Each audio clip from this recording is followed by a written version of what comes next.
KSRTC ബസ്സുകൾ വാങ്ങിയതിൽ കോടികളുടെ വമ്പൻ തട്ടിപ്പ്. ഒരേ ദിവസം ഒരേ മോഡൽ ബസ്സുകൾ KSRTC വാങ്ങിയത് പല വിലയ്ക്ക്.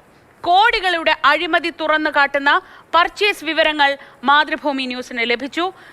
2 പേന, ഒരേ കമ്പനി, ഒരേ നിറം, ഒരേ വില, 5 രൂപ.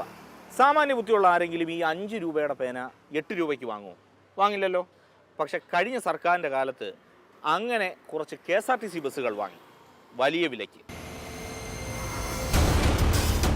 KL 15A 2977 കാട്ടാക്കടയിൽ നിന്നും സുൽത്താൻ ബത്തേരി ഓടുന്ന സൂപ്പർ ഫാസ്റ്റ് വണ്ടി വാങ്ങിയത് 2025 നവംബർ 20-ന്.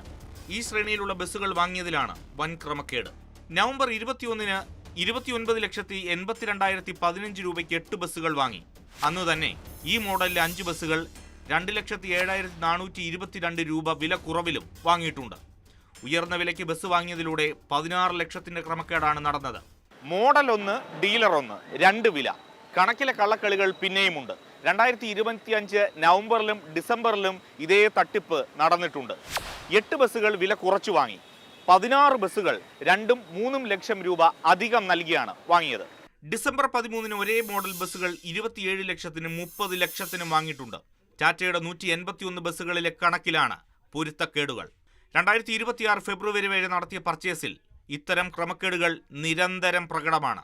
KSRTC ബസ്സുകളുടെ പർച്ചേസിൽ വമ്പൻ അഴിമതി ഉണ്ടെന്ന പരാതികൾ മുമ്പും ഉയർന്നിട്ടുണ്ട്. പക്ഷെ അന്വേഷണമൊന്നും നടന്നിട്ടില്ല. 27,74,593 രൂപയ്ക്ക് വാങ്ങിയത് 14 വണ്ടികൾ, 27,96,718 രൂപയ്ക്ക് 30 ബസ്സുകൾ, 29,54,000-നും 30,83 ബസ്സുകളുമാണ് വാങ്ങിയത്. 4 കോടിക്ക് മുകളിലുണ്ട് ക്രമക്കേട്. വെറുതെ ഒന്ന് ഓൺലൈനിൽ നോക്കിയാൽ 29 ലക്ഷം രൂപയാണ് ബസ്സിന്റെ വില. KSRTCയെ പോലെ വമ്പൻ പർച്ചേസ് നടത്തുന്നവർക്ക് ഇളവുണ്ടാകുമെന്ന കാര്യത്തിൽ ഒരു സംശയവുമില്ല, അതുറപ്പാണ്. അതിവിടെ ഉണ്ടാകാത്തതാണ് ദുരൂഹത വർദ്ധിപ്പിക്കുന്നത്. അതുകൊണ്ട് തന്നെ ഈ കേസിൽ കൃത്യമായ അന്വേഷണം ഉണ്ടാകണം.